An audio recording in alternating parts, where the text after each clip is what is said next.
So students, कैसे हो आप सब। आई होप आप सब बहुत अच्छे होंगे। बोर्ड का टाइटल देख के आपको समझ में आ गया होगा कि आज का वीडियो किस बेस पर होने वाला है। जी हाँ, आरटेट 2011 का पेपर आज आपको सोल्व करवाया जाएगा। मैथ के जितने भी क्वेश्चन आए थे सभी आपको करवा दूंगा आज के वीडियो में। जो और किन किन एग्जाम के लिए इंपोर्टेंट होने वाला है इस पे भी थोड़ी सी चर्चा कर लेते हैं। थोड़े से सेकेंड आपके लूंगा। आपने डीएसएसबी, दिल्ली सबऑर्डिनेट की भर्ती, केंद्रीय विद्यालय, एनवीएस और आर्मी पब्लिक स्कूल की अगर आप तैयारी कर रहे हो तो आपके लिए वीडियो काफी फायदेमंद होगा। और साथ में अगर सीटेट की तैयारी कर रहे हो तो भी ये वीडियो आपके लिए बहुत ही इंटरेस्टिंग होने वाला है, क्योंकि सीटेट की एग्जाम जल्दी आने वाली है। तो ज्यादा से ज्यादा इसको सीटेट की तैयारी करने वालों के साथ भी शेयर कीजिए। देखिए, आपको पता है रिट के अभी तक जितने अपने किए सभी 20-20 क्वेश्चन सोल्व किए हैं, लेकिन आरटेट एकमात्र ऐसा पेपर था जिसके अंदर कंप्लीट 30 क्वेश्चन आए थे पेपर के अंदर। में टीचिंग मेथड के क्वेश्चन इंक्लूड नहीं किए थे। गवर्नमेंट ने ओनली 30 क्वेश्चन मैथ के दे दिए थे। तो उन 30 में से अपन आज 15 क्वेश्चन डिस्कस करेंगे। 15 क्वेश्चन मैं आपको नेक्स्ट वीडियो में करवाने वाला हूँ। उसका भी एक रीजन है, 30 क्वेश्चन अगर आप एक साथ में देखने बैठते हो तो आपको थोड़ी सी मामूली सी कंफ्यूजन, मतलब मामूली सी आपको ऐसे लगता है कि ज्यादा क्वेश्चन हो रहे हैं। इसलिए मैंने आपके लिए इसको स्पेशली आपके लिए इसके 2 पार्ट बनाए हैं 15-15 क्वेश्चन के। तो आज मैं इसका फर्स्ट पार्ट अपलोड करूंगा। ये वीडियो आप ज्यादा से ज्यादा शेयर कीजिएगा अपने फ्रेंड्स के साथ। तो चलिए स्टूडेंट्स, आप ज्यादा टाइम वेस्ट नहीं करेंगे, सीधे बोर्ड पे चलते हैं। क्वेश्चन की सीरीज को स्टार्ट करते हैं। अपने 15 क्वेश्चन आज बहुत ही अच्छे क्वेश्चन है, सभी सिलेबस से इंक्लूड है। तो चलिए दोस्तों, पेपर की स्टार्टिंग करते हैं बहुत ही अच्छे क्वेश्चन से, ब्याज के क्वेश्चन से। ब्याज से अच्छा क्या क्वेश्चन होगा आपको पता है। ब्याज हर जगह हमारे काम आता है। डेली लाइफ के अंदर बैंक में जाते हैं तो ब्याज की बात करते हैं, या फिर डेली लाइफ में चर्चा चलती रहती है। तो चलिए बात करते हैं फर्स्ट क्वेश्चन की। देखिए फर्स्ट क्वेश्चन क्या था, 48,000 रुपये अपने को इसने बताए हैं क्वेश्चन में, ठीक है। और रेट बताई है 10%, और अपने को समय बताया है 1.5 वर्ष, ठीक है, 1.5 टाइम है अपना। ये रेट हो गई दर और ये टाइम हो गया, ठीक है। और ये अपना मूलधन हो गया, प्रिंसिपल अमाउंट, ठीक है। हमें इसने पूछा क्या है, इसमें हमें पूछा है इसने चक्रवृद्धि ब्याज। चक्रवृद्धि ब्याज, कंपाउंड इंटरेस्ट बोलते हैं इसको, ठीक है। ये हमें निकालना है। और इसने साथ में एक कंडीशन और लगा दी भाई, यदि ब्याज की दर 6 महीने के हिसाब से लगाई जाए। ब्याज की दर कितनी होगी, 6 माह के हिसाब से, मतलब साल में 2 बार 21 चुकाएगा अगला जो भी इसको ब्याज देगा। तो चलिए बहुत ही अच्छे तरीके से समझाऊंगा, देखने कैसे करेंगे। पहले चक्रवृद्धि ब्याज का आपको फॉर्मूला आना चाहिए भाई। इसके लिए क्या आना चाहिए, फॉर्मूला। तो फॉर्मूला लगा दो। ये होता है P1 + R/100 की power n minus P। P यहाँ पर बोलते हैं इस मूलधन को, ठीक है। अब आप अपने आप कर दोगे। देखिए एक चीज आपको बता दूं, अगर आप साल में 2 बार किस्त चुकाते हो, कितनी बार, 2 बार, तो इसमें देखिए क्या हो जाएगा, दर को तो आधी कर दो। क्या कर दो, दर को आधी कर दो, और समय दुगुना कर दो, क्योंकि आप 2 बार चुका रहे हो साल के अंदर, तो समय तो दुगुना आपको होना ही चाहिए। तो 3 वर्ष आपका टाइम हो जाएगा। अब अपनी क्वेश्चन में ये वैल्यू काम आएगी, दर तो ये काम आएगी और टाइम ये काम आएगा, ठीक है। तो चलिए रख देते हैं वैल्यू, जब अपने पता चल गई है। पी की वैल्यू 48,000, 1 प्लस रेट कितनी है भाई, देखो 5/100, और एन की पावर कितनी है अपनी, समय बोलते हैं एन को, ठीक है। टाइम को यहाँ पे एन का यूज कर रहा है अगला, तो 3 आ गया, माइनस 48,000। चलिए भाई हो गया। अब देखिए 48,000, 1 + 5/100 को आप सोल्व करोगे तो आपके पास 105/100 निकल के आएगा। देखिए कैसे, अगर इसका आप एलसीएम लेते हो तो 100 आता है, और 1 को 100 से करोगे तो 100, फिर 100 को 1 से किया, 100 को 100 से किया 1, और 1 को 5 से किया 5, 105/100 निकल के आता है, ठीक है। तो यहाँ पे मैं सीधा पुट कर देता हूँ 105/100, और 3 पावर में लगी हुई है तो मैं इसको 3 बार लिख देता हूँ, ठीक है। जितनी पावर उतनी बार लिख दो, कोई झंझट ही नहीं है। और यहाँ पे कोई सिंबल नहीं है तो मल्टीप्लाई लगा दो, माइनस 48,000। चलिए करते हैं आगे। देखिए यहाँ पर अपने पास कितनी जीरो है, 2 जीरो। इस 2 जीरो से ये 2 जीरो गई, ध्यान से 0 0 काटने पड़ते हैं, इसे नहीं ऐसे उठाया और 0 काट दो। 1 जीरो से ये 0 गई, काट दी। अब देखिए 5 से अगर इसको काटता हूं तो 21 आता है, 5 से इसको काटता हूं तो 20 आता है, 5 से इसको काटता हूं तो 21 आता है, और 5 से इसको काटता हूं तो 5 दूनी 10 आता है, ठीक है।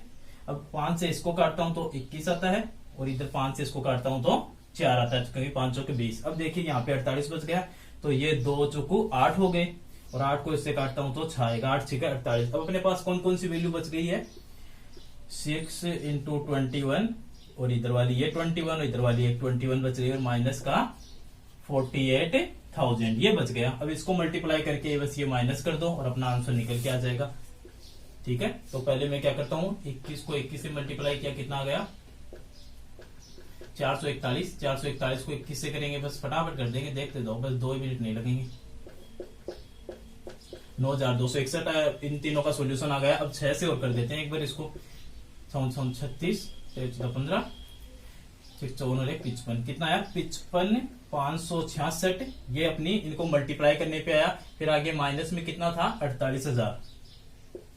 48,000 माइनस में था, तो इसमें से घटा दो। देखो 48,000 घटाना था तो 2,000 तो वो गए, 50,000 तक पहुंचने में लगे 55,000, 5,000 वो गए, तो 7,566 इसका क्या अपने पास निकल के आ चुका है? चक्रवृद्धि ब्याज। क्या निकल के आ चुका है? चक्रवृद्धि ब्याज।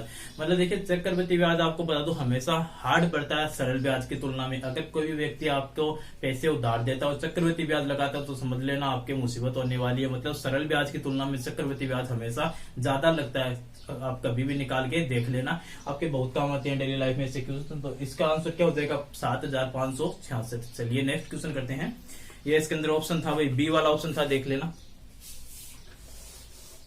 देखिए नेक्स्ट क्वेश्चन है अंकित मूल्य, क्रय मूल्य, विक्रय मूल्य से संबंधित। ये भी बहुत अच्छा क्वेश्चन है। देखिए क्या क्वेश्चन है, साथ साथ में क्वेश्चन के लैंग्वेज के साथ में आंसर भी हो जाएगा अपना। एक दुकानदार किसी वस्तु का मूल्य, वस्तु में मान लो एक बॉक्स बना देता हूँ, ये अपने एक वस्तु है, ठीक है, ये बॉक्स है, ये वस्तु अपनी। अब देखिए जिसका वास्तविक मूल्य कितना है? 100 रुपये। यहाँ पे लिख देता हूँ 100 रुपये, तो इसका वास्तविक मूल्य है, ठीक है।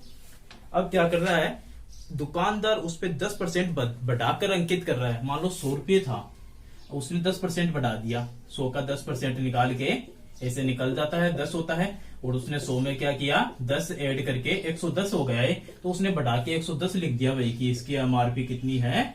110। ये किया उस दुकानदार ने। अब आगे क्या कहा?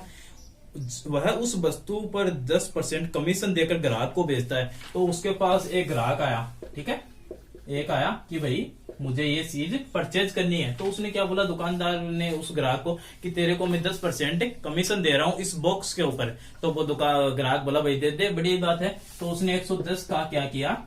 10% निकाल के उसको दे दिया, 11 रुपये का कमीशन दे दिया। कितने पे? 110 पे। तो कितने में हो गई वो वस्तु? 99 में वो पहुंच गई इस ग्राहक के पास, ठीक है। जो भी आया था इसको मान लो राम मान लो, ठीक है, इसके पास आ गई। तो क्वेश्चन में हमें इसने क्या पूछा था? तो वह वस्तु कितने रुपए में बेची? तो बताओ भाई कितने रुपए में बेची? 99 में बेची। तो बस इसका आंसर निकल के आ गया। बातों में क्वेश्चन हो गया, ठीक है। बहुत अच्छे से आपको एकदम से इजी ट्रिक से समझा दिया मैंने। इसको नोट भी कर लो आप चाहे तो साथ साथ में। तो चलिए नेक्स्ट क्वेश्चन करते हैं। नेक्स्ट क्वेश्चन क्या था?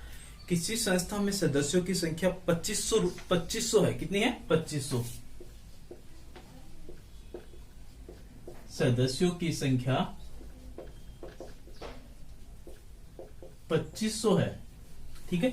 आगे हमें क्या बोल रहा है? यदि यह संख्या पहले वर्ष में 10% बढ़ती है, पहले वर्ष में 10% बढ़ती है, और ये आगे बोल रहा है दूसरे वर्ष में 10% घटती है। घटती के लिए मैं नीचे वाला सिंबल लगा रहा हूं, बढ़ना के लिए ऊपर वाला लगा रहा हूं।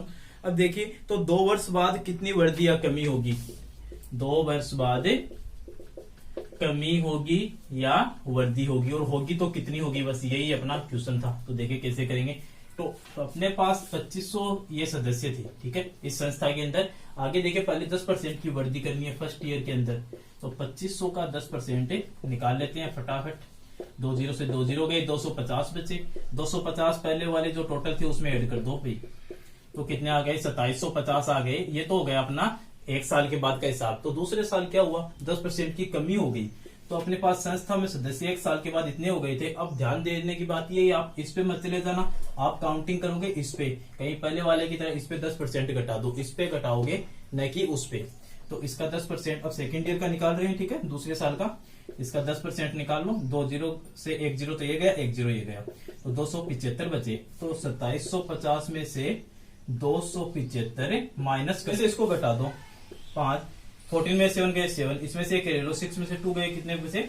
4 बचे, और ये इधर 2 का 2 था। तो 2475 बच गया। कितना? 2475। ये स्टार्टिंग में था और ये 2 ईयर के बाद की कंडीशन थी। तो इसमें से घटाने पे देखो 25 सदस्य बचते हैं। तो बताओ कमी हुई है या बढ़ी है? बताओ। सीधी सीधी दिख रहा है आपको, ये 2500 है और ये 2475 है, तो क्या हो रही है? कमी हो रही है। तो अपने आंसर क्या आ जाएगा? 25 सदस्यों की कमी। बस बात खत्म। इतना से क्वेश्चन था, काफी अच्छा विद्यार्थियों। नेक्स्ट क्वेश्चन बोर्ड पे, ये बहुत ही अच्छा क्वेश्चन। देखिए चार ऑप्शन है, 4 ऑप्शन समझा दूंगा इसके अंदर आपको। देखिए क्या लिखा हुआ बोर्ड पे, निम्न में से गलत कथन है। पहली बात, क्वेश्चन को ढंग से पढ़ा करो। क्या लिखा हुआ, गलत कथन है। मान लो आपने ऑप्शन देखा नहीं, इस क्वेश्चन को ध्यान से पढ़ानी है। अपने को पहले लाइन पढ़ी और अपने को सही दिख गई तो चलो भाई टिक करो और चलो नेक्स्ट क्वेश्चन पे। ऐसा कुछ नहीं करना है, इसमें अपने को छांटना गलत कथन। 4 कथन है, चारों देखेंगे। पहला कथन था, यदि राशियों ABCD समानुपाती है तो उसको क्या लिखा जा सकता है। मान लो ABCD, ठीक है, समानुपाती है, ठीक है। तो आपको बता दूं इसको हमेशा कैसे लिखते हैं, पहले वाली को लास्ट से और बीच वाली को एक दूसरे से। तो पहले वाले को लास्ट से करेंगे तो A गुना D, और बीच वाली को बीच से करेंगे तो ऐसे अपने इसको लिखते हैं। तो भाई पहली बात तो इसकी एकदम से सही है, ठीक है। तो ये ऑप्शन राइट नहीं हो सकता, ये तो सही है। सेकंड पे चर्चा करते हैं। सेकंड में सेम लाइन है, यदि राशि ABCD मैंने लिखा नहीं है, टिक टिक लगा दिया इसके लिए। समानुपाती है तो A गुना C। ये अब इसमें इसने कह दिया भाई कि ये पहली वाली को बीच से कर रहा है और इसको इससे कर रहा है, तो A Guna C B Guna D, इसमें ये कह रहा है। तो भाई इसमें तो कंफ्यूजन लग रही है। पहली वाली मैंने आपको सही बता दी, तो ये सही कैसे हो सकती है। तो एक बार इसको छोड़ के चलो, ठीक है। थर्ड वाली में देखो क्या कह रहा है, A अनुपात B का व्युत्क्रमानुपात है। व्युत्क्रमानुपात आपको करना हो तो अपॉन में कर दो, A अपॉन B और A अपॉन B कर दिया। इन दोनों का एलसीएम ले लो, एलसीएम आता है दोनों का A B, ठीक है। तो इसके नीचे एलसीएम लेंगे तो इसके ऊपर A लगा दो और यहाँ पे B लिख दो और नीचे इसका एलसीएम लिख दो, ठीक है। A से A कैंसिल हो गया और B से B कैंसिल हो गया, तो क्या बचा 1 अपॉन B और 1 अपॉन A। तो 1 अपॉन B को मैं B लिख सकता हूँ और 1 अपॉन A को A लिख सकता हूँ। ये इसका व्युत्क्रम अनुपात निकल के आता है। तो यही है भाई, सही बात है, एकदम से राइट। तो चलो भाई इसको भी टिक कर दो, सही बात है। चौथा ऑप्शन देखिए, यदि राशियां ABC गुणोत्तर श्रेणी में है तो उसको कैसे लिखा जा सकता है। B² is equal to AC, एकदम से करेक्ट बात है। कभी भी श्रेणी अलग अलग होती है, जैसे समांतर श्रेणी, गुणोत्तर श्रेणी हो गई, हरात्मक श्रेणी हो गई। यहाँ पर गुणोत्तर श्रेणी की बात कर रहा है, तो इसका आंसर हमेशा B² इज इक्वल टू ये AC ही आता है। तो ये बात भी इसकी एकदम से 100% सही बात है।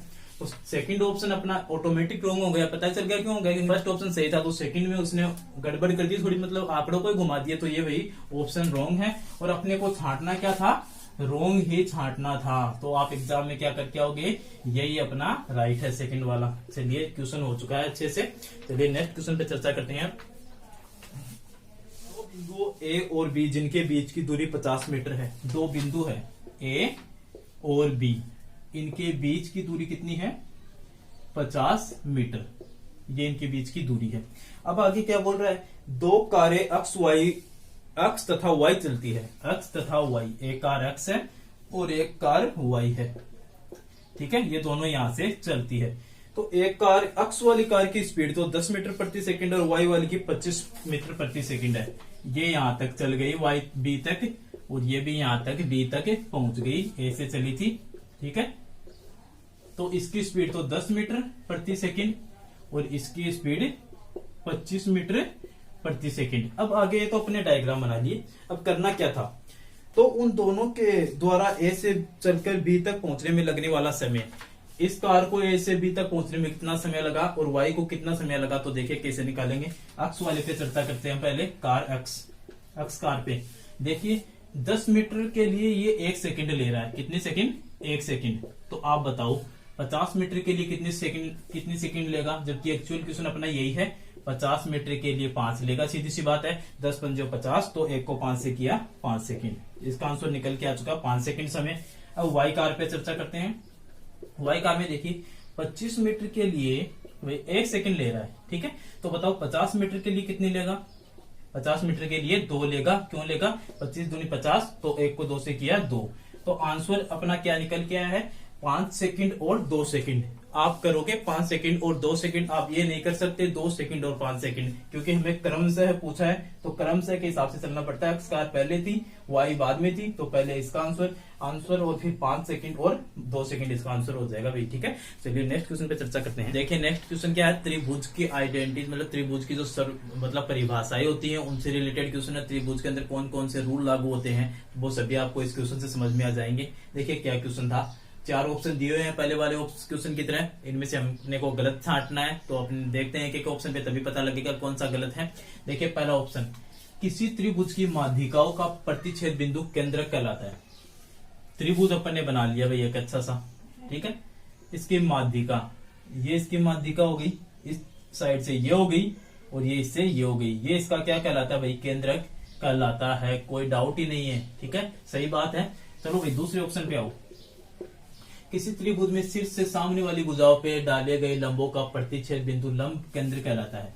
ये त्रिभुज बना लिया भाई एक और, सामने वाली भुजा पर, ये भाई ये लो, सामने वाली भुजा पर ये डाल दिया लंब, ठीक है, तो ये क्या कहलाता है? प्रतिच्छेद बिंदु लंब केंद्र कहलाता है भाई, ठीक है, ये बात भी। चलिए नेक्स्ट थर्ड ऑप्शन पे आओ। किसी त्रिभुज में तीन कोण ये हो गई, ठीक है, के समद्विभाजक एक बिंदु पर मिलते हैं। ये भाई इसको यहां तक बढ़ा दिया मैंने, इस कोण को समद्विभाजित करके यहां बढ़ा दिया और इस कोण को यहां बढ़ा दिया, तो ये एक ही बिंदु पे मिलेंगे भाई। ये इसने बात कही है तो सही बात है, बिल्कुल कोई डाउट नहीं है। चौथे ऑप्शन पे आ जाओ। किसी त्रिभुज में भुजा की माध्यिका उस भुजा पर लंब होती है। एक त्रिभुज बना दिया, उसकी भुजा की माध्यिका उस भुजा पर लंब होती है। ये भाई देखो मैंने, चलो ये त्रिभुज बना दिया एक, ठीक है, उसकी भुजा की माध्यिका उस भुजा पर लंब होती है। लंब तो होती है, ठीक है, बस समद्विभाजित करती है। क्या जरूरी है, क्या गारंटी है समद्विभाजित होती है? देखो यहाँ पर मैंने ये कर दिया, चलो भाई लंब तो उसके ऊपर इसने भुजा पे डाल दिया। अब इसको कहाँ समद्विभाजित कर रही है? ये न तो इसका इक्वल है, न समान दो भागों में। समद्विभाजित का मतलब ये हो रहा समान दो भागों में विभाजित नहीं कर रही बिल्कुल भी। ये तो थोड़ा कम है और ये ज्यादा है, तो भाई ये ऑप्शन इसका इनकरेक्ट है। तो भाई डी ऑप्शन इसके अंदर राइट हो जाएगा। इनकरेक्ट ये अपने को पूछा था, ठीक है, हो गया अपना क्वेश्चन। चलिए नेक्स्ट क्वेश्चन पे करते हैं। साधारणतः एक किताब एक ठोस आकृति है जिसका नाम है, एक किताब है, मान लो ये बना ली मैंने, ठीक है, इसका नाम पूछ रहा है। अपने को ऑप्शन में क्या क्या दिया था इसने? घन, घनाभ, समांतर, चतुर्भुज और आयत। तो बताओ क्या है? देखिए ऐसी शेप हमेशा क्या होती है? घनाभ होती है। घन के लिए हमें छह साइड क्या होनी चाहिए? इक्वल होनी चाहिए। पासा देखा होगा आपने जो अपन लूडो के अंदर खेलते हैं, वो क्या होता है? छह साइड इक्वल होती है। तो यहाँ पर ये तो माचिस की जैसी शेप बन गई, किताब की शेप हो गई, किताब की ये फ्रंट साइड हो गई ये वाली, और ये इसके जस्ट पीछे वाली साइड, ये मतलब 3D आकृति मैंने एक बोर्ड पे बनाई है। तो इसको आप क्या बोलोगे? घनाभ। इंग्लिश में इसको आप बोलोगे क्यूबॉइड, ठीक है। अगर ये छह साइड इक्वल होती इसकी तो आप इसको घन बोलते हैं, जबकि ऐसा नहीं है। तो इसका आंसर हो जाएगा आपका, सीधा सा आंसर है किताब क्या होती है? घनाभ होती है। चलिए नेक्स्ट क्वेश्चन करते हैं, देखिएगा नेक्स्ट क्वेश्चन क्या है। किसी चतुर्भुज का प्रत्येक कोण यदि 180 डिग्री से कम है तो उस चतुर्भुज को कहते हैं। प्रत्येक कोण क्या है? 180 डिग्री से कम है। तो भाई देखो त्रिभुज, चतुर्भुज दो प्रकार के यहाँ पे कोण से रिलेटेड होते हैं, एक तो अवतल और एक होता है उत्तल। अगर प्रत्येक कोण 180 डिग्री से ज्यादा हो तब तो होता है अवतल, और अगर 180 डिग्री से कम हो तब क्या होता है? उत्तल। बस डेफिनेशन याद रख लो, कम हो तो उत्तल और ज्यादा हो तो अवतल। पूछा क्या था इसने? कम हो तो उस चतुर्भुज को क्या कहते हैं? तो बताओ कम कौन से में है? उत्तल में कम है, तो आप इसका आंसर हो जाएगा अपना उत्तल चतुर्भुज, ठीक है। तो चलिए अब नेक्स्ट क्वेश्चन करते हैं। देखिए पहला क्वेश्चन, पिछले वाला क्वेश्चन त्रिभुज का था, इस बार सर्किल का क्वेश्चन आ गया है। तो 4 ऑप्शन है, गलत अपने को छांटना है, तो गलत देखेंगे एक एक ऑप्शन पे। पहले ऑप्शन में देखिए क्या है? किसी वृत्त, सर्किल हो गया एक, ठीक है। 4 ऑप्शन है तो मैं 4 वृत्त बना देता हूँ, आपको एक एक ऑप्शन समझाऊंगा चारों, ठीक है। ये मैंने 4 बना दिए। ये फर्स्ट ऑप्शन के लिए काम में ले लेंगे, ये दूसरे के लिए, ये तीसरे के लिए और ये चौथे के लिए, ठीक है। अब देखिए पहले वाले में, किसी वृत्त में जीवा द्वारा केंद्र पर कोण, ये मान लो इसकी जीवा है और ये इसका केंद्र है, केंद्र पर एक कोण बना दिया, ठीक है।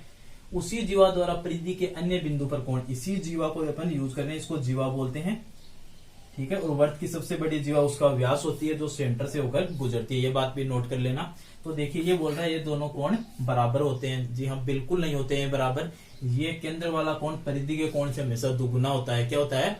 केंद्र वाला कोण परिधि के कोण से दुगुना होता है। तो वही पहले वाली बात में ये क्वेश्चन फंस गया है, ये इसकी रोंग है, ठीक है। फिर भी मैं आपको 4 ऑप्शन समझा रहा हूँ ताकि एग्जाम में भविष्य में कभी पेपर में, किसी भी पेपर में क्वेश्चन आ जाए तो आप 4 ऑप्शन में से एक छांट के आपके काम आएगा बहुत। किसी वृत्त में केंद्र से बराबर दूरी पर स्थित जीवाओं की लंबाई बराबर होती है। ये केंद्र है, इससे बराबर दूरी स्थित, मान लो 2 सेंटीमीटर ऊपर एक जीवा खींच दी, 2 सेंटीमीटर नीचे खींच दी, तो बताओ अलग अलग आएगी या बराबर आएगी, क्योंकि अपन किसी चीज के सेंटर में है, थोड़ा सा आगे चलते हैं, थोड़ा सा पीछे, तो बराबर चलते हैं। तो भाई ये ऑप्शन राइट है। थर्ड पे देखो, किसी वृत्त में एक जीवा द्वारा परिधि के अलग अलग बिंदुओं पर बनाए गए कोण बराबर होते हैं। ये इसका सेंटर है, ये इसकी जीवा है। परिधि के एक बिंदु पर इधर कोण बना दिया और एक इधर कोण बना दिया, तो ये कोण और ये कोण हमेशा इक्वल आएंगे। ये इसकी एक प्रमेय है एक, तो भाई ये बात भी इसकी राइट है। चौथा ऑप्शन देखो, किसी वृत्त में केंद्र से जीवा पर डाला गया लंब जीवा को, किसी वृत्त में केंद्र से जीवा पर, ये मान लो जीवा है, इस पर डाला गया लंब जीवा को समद्विभाजित करता है। भाई बिल्कुल सही बात है। और क्यों करेगा? क्योंकि वो केंद्र से कर रहा है, केंद्र सेंटर में होता है, तो बीच में लाइन आएगी तो वो इसको बराबर दो इक्वल भागों में करेगी। तो ये बात भी इसकी फोर्थ ऑप्शन भी वही राइट है। तो अपना गलत कौन सा ऑप्शन? तो ये ऑप्शन अबे टिक करके आना है, क्योंकि हमें असत्य कथन पूछा था। तो क्वेश्चन अपना हो चुका है। पार्टिसिपेशन का क्वेश्चन है, साझेदारी का, काफी अच्छा क्वेश्चन है। देखिए एक रकम दे रखी है अपने को 13,260, ठीक है। उसमें हमें पूछ रहा है राम व श्याम को, इसमें से राम को 11 रुपये और श्याम को 15 रुपये मिलते हैं। राम को 11 रुपये और श्याम को 15 रुपये, बस इतनी सी बात इसने कही है। और अपने को बोल दिया कि इस हिस्से में राम और श्याम को कितने कितने रुपये मिलेंगे। तो बताओ कैसे निकालेंगे। देखिए आप बोर्ड पे कॉन्सेंट्रेट करो, अच्छे से आपको समझ में आ जाएगा एकदम से। आपको रकम पता है ओनली, इनको बस इतना ये मानो इसका अनुपात है। क्या है? अनुपात। राम का कितना है? 11 और श्याम का कितना है? 15, ठीक है। हम अगर आपको राम का निकालना हो तो क्या करोगे? राम का कितना अनुपात था? 11, और बट्टा में दोनों को जोड़ के लिख दो। 11 और 15 कितने होते हैं? 26, और मल्टीप्लाई में टोटल रकम से मल्टीप्लाई कर दो बस जी। 26 था, ठीक है। 13 दूनी 26, 13 को इससे काटोगे 13 कम 13, फिर 2 उतारा तो आगे 0 आ गया, फिर 6 उतारा, 13 दूनी 26 और 0 आगे था।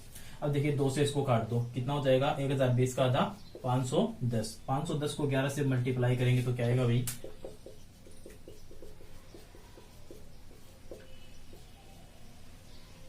5610। कितना आया? 5610। ये हिस्सा तो आया है राम का। अब श्याम का और निकाल लेते हैं। श्याम के में भी सेम प्रोसेस हो जाएगी। तो इस 510 को यहाँ पे किससे मल्टीप्लाई कर देंगे अपन?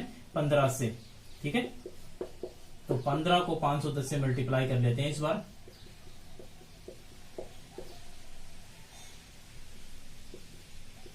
$7,650 श्याम का हिस्सा है। तो इन दोनों को जोड़ के देखोगे तो आपके पास यही निकल के आएगा। आपको कंफ्यूजन है तो आप यहाँ पे चेक कर लो। 7,650 इसमें ऐड कर दो, 0, 6, 8 और 5, 13,260 निकल के अपना आया है। तो इस तरीके से आप किसी भी अनुपात के क्वेश्चन को आप पार्टिसिपेशन से उसका साझेदारी में हिस्सा आप पता कर सकते हो। तो देखिए नेक्स्ट क्वेश्चन अपना। देखिए नेक्स्ट क्वेश्चन, इसमें पूछ रहा है निम्न में से कौन सा कथन त्रिभुज की सर्वांग क्षमता, त्रिभुज की सर्वांग क्षमता के लिए सत्य नहीं है, मतलब असत्य है, ये बोल रहा है। और अपने को इसने 4 ऑप्शन दिए थे। देखिए एक ऑप्शन पे बताता हूँ। त्रिभुज की सर्वांग क्षमता के लिए पहली कंडीशन होती है तीनों भुजा बराबर हो तो सर्वांगसम हो जाते हैं दोनों त्रिभुज। तो इसके अंदर फर्स्ट वाला ऑप्शन यही था, भुजा भुजा नियम, ठीक है। मतलब दोनों त्रिभुज की भुजा भुजा अगर बराबर है तो इसके अंदर ये नियम लग जाता है। दूसरा ऑप्शन देखिए क्या था, अगर 2 भुजा बराबर हो, जैसे भुजा कोण भुजा, ये नियम भी त्रिभुज की सर्वांग क्षमता में लग जाता है। तीसरा ऑप्शन था कोण भुजा कोण, ये नियम भी लग जाता है। 2 कोण बराबर हो और 1 भुजा बराबर हो दोनों त्रिभुजों की, तो ये भी इसमें सर्वांगसम हो जाते हैं। बस इसमें लास्ट का ऑप्शन, ये थर्ड वाला था। लास्ट का चौथा ऑप्शन क्या था? कोण कोण कोण, क्या था? कोण कोण कोण, एंगल एंगल एंगल। तो ऐसा नियम इसके अंदर सर्वांग क्षमता को इसमें शो नहीं करता है। तो ये ऑप्शन इसमें गलत कथन था। कोण कोण कोण नियम लागू नहीं होता है त्रिभुजों की सर्वांग क्षमता के लिए। तो यही अपन राइट कर देंगे इसके अंदर, क्योंकि इसमें अपने को असत्य पूछा। नेक्स्ट क्वेश्चन देखिए, ऐसे सिंबल आपने बहुत बार देखे होंगे। 10th क्लास में थे तब भी देखे होंगे, 5th क्लास में थे तब भी देखे होंगे। अब देखिए इन सिंबलों का मतलब क्या होता है। 4 ऑप्शन दे दिए। इस सिंबल का क्या होता है और इस सिंबल का क्या होता है। देखिए आपको बता दूं, जब हम 10th क्लास में थे तो हम तो यही सिंबल यूज करते थे, ठीक है। ये क्वेश्चन जब एग्जामिनर ने दिया था तो उसके कहने का मतलब ये था कि चाहे तो आप ऐसे भी लिख सकते हो, कोई डाउट नहीं होती है। लेकिन स्कूलों में अगर 10th क्लास में जब हम थे तब हमारे इसी साइड से ये लाइन कट होके आती थी। इसका मतलब क्या होता है, देखिए 1 2 3 4 5 के रूप में इनको काउंट करते हैं। फिर अगर 6 में लिखना हो तो ऐसे लिखते हैं, ठीक है। मतलब 5 के बाद में नई सीरीज स्टार्ट हो जाती है। तो इसका आंसर आ जाएगा, ये भी 5 है, 1 2 3 4 5, 1 2 3 4 5, ये भी 5 है। तो ए वाला ऑप्शन इसके अंदर आप राइट कर लेना। यहाँ पर अपरिभाषित दिया हो, इसका मतलब क्या होता है, ऐसा नंबर जिसको अपन एक परिभाषित नहीं कर सकते और इसको अपन यूज करते हैं इस सिंबल के रूप में। इनफिनाइट बोलते हैं अनंत, जिसका कोई भी अंत ना हो, तो उसको अपन परिभाषित नहीं कर सकते। तो चलिए नेक्स्ट क्वेश्चन करते हैं। क्वेश्चन फॉर्मूलों का क्वेश्चन है। एक समकोणीय वर्तीय बेलन का आयतन एवं वक्र पृष्ठ, आयतन और वक्र पृष्ठ का फॉर्मूला हमें पूछा है। देखिए आयतन का फॉर्मूला, ये मान लो एक बेलन है, ठीक है। इसमें देखिए आयतन की बात करते हैं तो इसमें देखिए आयतन कैसे काउंट होगा। इसके ऊपर एक सर्किल इधर है और एक सर्किल इधर है। सर्किल का क्षेत्रफल होता है पाई आर स्क्वायर, ठीक है। इसका अपन ने क्षेत्रफल निकाल लिया और ये इसकी पूरी क्या है, बेलन की हाइट। तो इसके साथ में मैं हाइट लगा देता हूँ, पाई आर स्क्वायर एच, ये बन गया है अब, ठीक है। तो देखिए ये हो गया स्क्वायर, ठीक है। अब बात करते हैं वक्र पृष्ठ की। वक्र पृष्ठ में देखो ये इसकी परिधि का क्या सूत्र होता है, सर्किल का 2 पाई आर, क्या होता है 2 पाई आर। और 2 पाई आर के अगर साथ आप हाइट ऐड कर देते हो तो इसके किसका फॉर्मूला बन गया, वक्र पृष्ठ का। बस इतना सा ही क्वेश्चन था। बस ऑप्शन दे रखे थे अलग अलग, इसमें आयतन का उसने और कुछ बताया हुआ था, अपन ने इसका राइट निकाल लिया है। तो ये इसका ऑप्शन राइट हो जाएगा। आयतन तो होता है पाई आर स्क्वायर एच और वक्र पृष्ठ होता है 2 पाई आर एच। बस इतना सा खेल था इनका। चलिए नेक्स्ट क्वेश्चन देखिएगा। क्वेश्चन, एक सर्किल दिया हुआ है, ठीक है।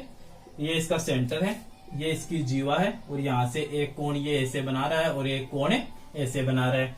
ये बिंदु ए है, ये बी है और ये डी है और ये ओ बिंदु है, ठीक है। और ये कोण है 60 डिग्री। हमें पूछा था ये वाला कोण, अल्फा दे रखा था और हमें पूछी थी अल्फा की वैल्यू। ऑप्शन 4 थे, 60, 20, 30 और 40, ये 4 ऑप्शन थे। देखिए क्या करेंगे इसके अंदर, वो आप पर में याद रख लेना, मैंने कई बार बता दिया। कई क्वेश्चनों में, पिछले वीडियो में भी ऐसे 2 क्वेश्चन मैंने समझाए थे। केंद्र पर बनने वाला कोण हमेशा परिधि पर बनने वाले कोण से दुगुना होता है। कंडीशन क्या होनी चाहिए, दोनों एक ही जीवा के ऊपर होने चाहिए। तो ये 60 है तो ये इसका डबल है। तो 60 किसका डबल होता है भाई बताओ, सीधी सी बात है 30 का होता है। तो ये वाला ऑप्शन इसके अंदर राइट कर लेना। तो अल्फा की वैल्यू आपके सामने निकल के आ चुकी है 30 डिग्री और ये इसका डबल 60 डिग्री है, ठीक है। हो गया क्वेश्चन अपना। चलिए नेक्स्ट क्वेश्चन देखिएगा।